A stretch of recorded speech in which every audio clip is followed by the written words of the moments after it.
پہاڑوں پر کوہ پیمائی جس سے جان جانے کا بھی خطرہ ہو، کیا یہ جائز ہے یا نہیں؟ بھائی اگر پہاڑ پہ چڑھ کے آپ کو نام گینز بک آف ورلڈ میں آ جائے گا، لیکن اس بات کا بھی خطرہ ہے کہ قبرستان میں بھی نام آ سکتا ہے آپ کا، اور جو عیدی سینٹر میں مردے خانے ہوتے ہیں ان میں بھی آپ کا نام آ سکتا ہے، بلکہ خود آپ آ سکتے ہیں وہاں پہ۔ تو گینز بک آف ورلڈ کی بک میں تو صرف نام آ رہا ہے، لیکن اگر وہاں سے گر کے سلپ ہو گئے مر گئے تو جو عیدی سینٹر ہے اس کے مردہ خانے میں صرف نام نہیں آئے گا بلکہ آپ پورے آ جائیں گے اس میں۔ تو ایسا خطرہ جس کا کوئی دنیا یا دینی فائدہ بھی نہ ہو، ایسا خطرہ مول لینا جائز نہیں ہے، اپنے آپ کو اس طرح سے ہلاکت میں ڈالنا جائز نہیں ہے۔ تو کوہ پیمائی وہی کرے، پہاڑوں پہ وہی جائے جس کو غالب گمان یقین کے درجے میں، یعنی 100% یقین تو ظاہر ہے کسی کو نہیں ہوتا، قریب با یقین ہو، غالب گمان ہو کہ انشاءاللہ مجھے کچھ نہیں ہوگا، میں نے اتنی پریکٹس کر لی ہے۔ تو اگر اس کو احتمال ہے کہ مر بھی سکتا ہوں میں، اور یہ احتمال ایسے وہم کے درجے میں نہ ہو بلکہ اس پہ بھی کچھ قرائن موجود ہوں، تو پھر ایسی صورت میں یہ کام صرف انگریزوں کو کرنے دیں، کیونکہ ان کا آخرت پر ایمان نہیں ہے، وہ تو ہر کام کرتے ہیں، اس میں مر بھی جائیں تو وہ کہتے ہیں کچھ نہیں، چلو یار جیت گئے تو پار ہو جائیں گے، گینز بک آف ورلڈ میں نام آ جائے گا، انعام مل جائے گا، شہرت ہو جائے گی، مر گئے تو کوئی بات نہیں۔ ہمارے ساتھ ایسا نہیں ہے، اگر آپ پاؤں سلپ ہو اور مر گئے تو پھر یہ کسی اور طرف اللہ لے جائے گا آپ کو، اللہ کہے گا یہ زندگی میں نے دی تھی پہاڑوں کو عبور کرنے کے لیے نہیں، اور صرف چٹانوں پہ چڑھ کے اپنا نام روشن کرنے کے لیے نہیں، بلکہ وما خلقت الجن والانس الا لیعبدون، اللہ نے ہمیں اپنی اطاعت کے لیے پیدا کیا ہے، بڑے کاموں کے لیے جس کا قوم کو فائدہ ہو۔ ہاں اگر پہاڑ پہ چڑھنے سے لوگوں کو فائدہ ہو رہا ہے، فائدہ کا مطلب صرف انٹرٹینمنٹ والا فائدہ نہیں، بلکہ کوئی پہاڑ پہ خدا نخواستہ بم رکھا ہوا ہے اور آپ وہ بم اٹھا کے پھینک رہے ہیں نیچے جا کے تاکہ پھٹنے سے بچائیں، مثال دے رہا ہوں میں، کچھ بھی ہو سکتی ہے وجہ، یا پہاڑ پر کی چوٹی پر کوئی ایسا چشمہ دریافت ہو گیا ہے، یا وہاں کوئی ایسی کان دریافت ہو گئی ہے سونے کی کہ آپ جائیں گے تو قوم کو بڑا فائدہ ہوگا، تو آپ پھر تو رسک لیا جا سکتا ہے، بلا وجہ صرف اپنا نام روشن کرنے کے لیے اپنی جان کو خطرے میں ڈالنا یہ بالکل جائز نہیں ہے، بالکل حرام ہے، اس کی شرعاً بالکل اجازت نہیں ہے۔ غیر مسلم ملک کی امیگریشن لینا، کیا ایز اے مسلم غیر مسلم جیسے آسٹریلیا کینیڈا کی امیگریشن اپلائی کی جا سکتی ہے؟ ناصر ابو ظہبی سے پوچھتے ہیں۔ بھائی کسی بھی ملک کی نیشنلٹی حاصل کرنا جائز ہے، اس میں کوئی حرج نہیں ہے، صرف اتنی بات ہے کہ کوئی بھی ایسا ملک جہاں آپ اگر رہو تو آپ کو غالب گمان ہو کہ میری اولاد بگڑ جائے گی، دین سے دور ہو جائے گی، تو وہ وہاں رہنا جائز نہیں ہے بہرحال۔ تو سب سے پہلے اپنے ایمان کی حفاظت، اپنے ایمان کی اور اپنے بچوں کی تربیت کر سکتے ہیں اگر آپ، تو آپ امریکہ میں رہیں، کینیڈا میں رہیں، برطانیہ میں رہیں، بہت سے لوگ رہ رہے ہیں اور الحمدللہ ان کے بچے بڑے نیک ہیں، لیکن اگر آپ سمجھتے ہیں کہ بچے ہمارے کنٹرول سے باہر نکل جائیں گے، دین سے دور ہو جائیں گے، تو پھر آپ کے لیے جائز نہیں ہے وہاں رہائش اختیار کرنا، لیکن نیشنلٹی لینا بہرحال جائز ہے۔ کیا بغیر گواہوں کے نکاح ہو جائے گا؟ محمد عمار کراچی سے، اگر لڑکا لڑکی ایک دوسرے کو نکاح میں قبول کر لیں جبکہ وہاں کوئی تیسرا موجود نہ ہو تو کیا اس طرح نکاح صحیح ہو جاتا ہے؟ محمد عمار بھائی، لگتا ہے کہ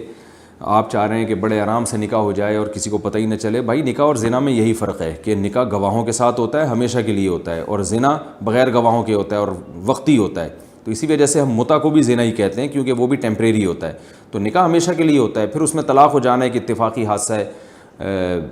لیکن نکاح ہوتا بہرحال ہمیشہ کے لیے اور گواہوں کی موجود ہونا ضروری ہے۔ صحیح حدیث ہے رسول اللہ صلی اللہ علیہ وسلم کی، لا نکاح الا بحضور شاہدین، آپ صلی اللہ علیہ، یا لا نکاح بغیر شہود کے الفاظ ہیں بعض روایت میں، اور بعض روایت میں آتا ہے کہ الا بحضور شاہدین، کہ دو آدمیوں کے گواہ ہونا ضروری ہے نکاح میں، اور ایک مرد دو عورتیں بھی ہو سکتی ہیں، اس کے بغیر نکاح نہیں ہوگا۔ سنت غیر مؤکدہ کو پڑھنے کا طریقہ، محمد صفوان دہلی سے پوچھتے ہیں، عصر کی 4 رکعت سنت میں قاعدہ اولیٰ میں صرف اتحیات پڑھ کر کھڑے ہو جائیں یا درود شریف اور دعا بھی پڑھیں گے؟ جناب محمد صفوان دہلی سے، بات یہ ہے کہ جو غیر مؤکدہ سنتیں جیسے ظہر عصر سے پہلے کی 4 سنتیں، عشاء سے پہلے کی 4 سنتیں، تو ان میں 2 رکعتوں کے بعد آپ کو اختیار ہے، اتحیات پڑھ کے بھی کھڑے ہو سکتے ہیں، لیکن بہتر ہے کہ درود شریف بھی پڑھیں، دعا بھی پڑھیں، اس کے بعد کھڑے ہوں، اور پھر تیسری رکعت میں ثنا بھی پڑھیں آپ، بہتر یہی ہے، کیونکہ یہ 2 رکعتیں کر کے ہی منعقد ہوتی ہیں۔ لہذا غیر مؤکدہ سنتوں میں 2 رکعتوں کے بعد آپ اتحیات بھی پڑھیں، سورت بھی، درود شریف بھی پڑھیں، اور دعا بھی پڑھیں، لیکن اگر اتحیات پڑھ کے کھڑے ہو جائیں تو بھی ٹھیک ہے، اور تیسری رکعت میں ثنا نہ بھی پڑھیں تو بھی ٹھیک ہے۔ اور اس میں یہ بھی ذہن میں رکھیں کہ اگر کسی نے سنت غیر مؤکدہ یا نفل میں 4 کی نیت باندھی تو 2 رکعت کے بعد سلام پھیر سکتا ہے وہ، اور 2 کی نیت باندھی تو 4 پڑھ سکتا ہے، یعنی اس میں کوئی متعین نہیں ہو جاتا کہ 4 کی نیت ہے تو اب 4 پوری کرنا ضروری ہے. تو آپ نے اگر ظہر سے پہلے 4 کی نیت باندھی تھی تو 2 رکعت کے بعد بھی آپ سلام پھیر سکتے ہیں. 2 کی نیت باندھی تھی تو آپ کو خیال ہوا ابھی ٹائم ہے, چلو تیسری رکعت کے لیے کھڑے ہو جاؤ, تو یہ بھی جائز ہے. اسی طرح تہجد میں بھی یہ جائز ہے. تہجد میں آپ نے نیت کی تھی 4 رکعتیں پڑھنے کی, لیکن آپ 2 رکعت کے بعد سلام پھیر لیں تو بھی ٹھیک ہے. نیت کی تھی آپ نے 2 رکعت کے بعد سلام پھیروں گا, لیکن 2 رکعت کے بعد آپ کا ارادہ ہوا چلو یار اسی کے ساتھ تیسری ملا لیتے ہیں, کیونکہ بعض دفعہ انسان کو یہ خطرہ ہوتا ہے میں نے سلام پھیرا تو نماز سے نکل گیا تو شیطان مجھے سستی میں ڈال دے گا, تو سلام پھیرو ہی نہیں ہو, ڈائریکٹ کھڑے ہو جاؤ. تو اس طرح آپ جتنی چاہیں رکعتیں پڑھیں, 8 رکعتیں بھی پڑھ سکتے ہیں اس طریقے سے. افضل یہ ہے کہ 2 رکعتیں کر کے پڑھی جائیں, لیکن 4 بھی پڑھ سکتے ہیں, 6 بھی پڑھ سکتے ہیں. نوافل میں کوئی پابندی نہیں ہے آپ کی. گٹکے کا کاروبار کرنا کیسا ہے, کیا گٹکا بیچنا جائز ہے یا ناجائز؟ سہیل مہاراشٹر سے پوچھتے ہیں. میں نے اسی چینل پہ جو ایک سوال کا جواب ریکارڈ کروایا ہے سگریٹ اور تمباکو کے حوالے سے, تو گٹکے کا جو حکم ہے وہ سگریٹ اور تمباکو سے زیادہ سخت ہے, کیونکہ سگریٹ کا اتنا نقصان نہیں ہے جتنا گٹکے کا ہے. گٹکے کے تو بہت واقعات اور یہ فوری نقصان پہنچاتا ہے. اس لیے گٹکے کے کاروبار کو میں سمجھتا ہوں کہ جائز نہیں کہا جا سکتا, اور گٹکا کھانا بھی جائز نہیں ہے, اس کا کاروبار بھی جائز, کیونکہ اس میں بہت جلدی نقصان ہوتا ہے اور اس کے کئی نقصانات ہیں, جن میں کینسر, ہم نے اپنے دوستوں کو کینسر سے مرتے ہوئے دیکھا ہے جو گٹکا کھایا کرتے تھے جوانی میں, اور بعض ایسے ہیں جن کا منہ بند ہو گیا, کھل ہی نہیں رہا ان کا. سگریٹ میں ہم نے یہ نقصانات بہرحال نہیں دیکھے, تو اس لیے اس کو آپ سگریٹ اور تمباکو پہ قیاس نہیں کر سکتے. لیکن بہرحال اس طرح حرام نہیں ہے جیسے شراب حرام ہوتی ہے, تو ناجائز بہرحال ہے گٹکے کا کام بھی, اور اس کا ضرر بالکل بین ہے, واضح نقصان ہے اور نظر آتا ہے. اور ایک چیز یہ ہے کہ اس میں بدبو بہت زیادہ ہے. آپ صلی اللہ علیہ وسلم نے کچا پیاز کھا کے مسجد میں آنے سے منع کیا.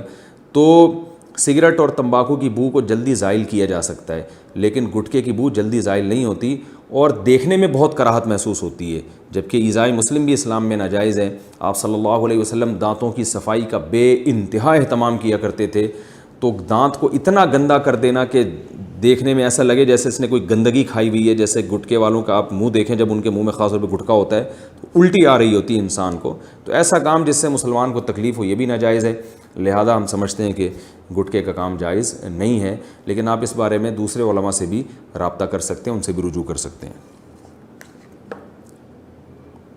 بچہ گود لینے کے احکام. میرے ایک بھائی کی 20 سال سے کوئی اولاد نہیں تھی, میرے دوسرے بھائی نے انہیں ایک بچہ گود دیا ہے. اس کے مسائل اور فضائل پر تھوڑی سی روشنی ڈالیں تاکہ میں ان کی رہنمائی کر سکوں. ناصر صاحب مظفر آباد سے. دیکھیں, فضائل تو میرے علم میں بالکل بھی نہیں ہے کہ آپ اپنا بچہ کسی کو دے دیں. اس لیے نہیں ہے کہ آپ اپنے بھائی کا فائدہ تو دیکھ رہے ہیں لیکن اپنے بچے کا فائدہ نہیں دیکھ رہے. بچے کا ہوتا یہ ہے کہ جب آپ اپنا بچہ کسی دوسرے کو دیتے ہیں تو آپ کا بچہ بہن بھائیوں کی نعمت سے محروم ہو جاتا ہے. یاد رکھیں, بچے کی جو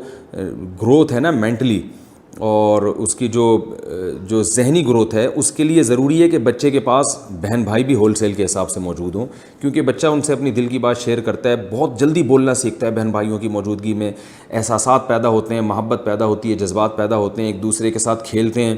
تو اس لیے وہ جلدی گروتھ کر جاتے ہیں مینٹلی. جن بچوں کے بہن بھائی ہوتے ہیں, یہ تو UK کے جو نوبل انعام یافتہ اور امریکہ کے جو نوبل انعام یافتہ ماہر نفسیات ہیں ان کی بات میں آپ کے سامنے کر رہا ہوں کہ جس بچے کے بہن بھائی کثرت سے ہوں اور خاص طور پر قریب العمر ہوں, یہ جو 2 بچوں میں زیادہ گیپ ہوتا ہے نا, اس سے بھی بچے کو نقصان ہوتا ہے, کیونکہ بچے کو اپنی عمر کے قریب کوئی بہن یا بھائی نہیں ملتا. وہ فرق آ جاتا ہے اس میں, یعنی عمر کا گیپ آ جاتا ہے, جس کی وجہ سے مینٹل پھر ان کے آپس میں ملتے نہیں ہیں. تو آپ اپنا بچہ جب کسی کو دیں گے تو اس میں نقصان یہ ہوگا کہ وہ بچہ بہن بھائیوں سے محروم ہوتا ہے, اور اس میں اس کی جو گروتھ جس طرح سے ذہنی ہونی چاہیے وہ بعض دفعہ نہیں ہو پاتی. تو میں اس کو قابل فضیلت عمل تو بہرحال نہیں سمجھتا, لیکن اگر کسی نے دیا ہے اور رشتہ داری کے خیال کر کے دیا ہے تو شاید اس کو رشتہ داری کی وجہ سے شاید ثواب مل جائے, واللہ عالم. اس کے احکام اور مسائل یہ ہیں کہ جس کو بچہ دیا ہے وہ, اگر آپ نے بیٹی دی ہے تو وہ جو باپ اس کا, یعنی دوسرا جو حقیقی باپ نہیں ہے, تو وہ اس کی ولدیت میں سب سے پہلی بات یہ ہے کہ اوریجنل باپ کا نام ڈالے گا ساری زندگی, اس میں ولدیت چینج نہیں کی جا سکتی, اور بچے کو بتائے گا کہ آپ کے اصل والد وہ ہیں, میں نے آپ کو بچپن میں لے کے پالا ہے, بیٹا ہو یا بیٹی. دوسری بات, اگر وہ بیٹی ہے تو اس کا اس سے پردہ ہوگا, جو گارجن ہے اس کا, جو سرپرست بنا ہے, جوان ہوگی تو پردہ کرنا پڑے گا اس بیٹی کو. اور بیٹا ہے تو جو ماں بنی ہے ابھی جو نیچرل ماں یعنی حقیقی ماں نہیں ہے بلکہ اس نے ماں بن کے پالا ہے تو وہ ماں اس سے پھر پردہ کرے گی۔ ہاں یہ طریقہ ہے کہ چھوٹے بچے کو 2 سال سے پہلے اگر لڑکا ہے تو لڑکی بیوی اپنی فیڈ کرا دے، یا اپنی نہیں کرا سکتی اس کے چونکہ اولاد نہیں ہے تو اپنی کسی بہن سے فیڈ کرا دے، تاکہ یہ جو جب بہن سے فیڈ کرائے گی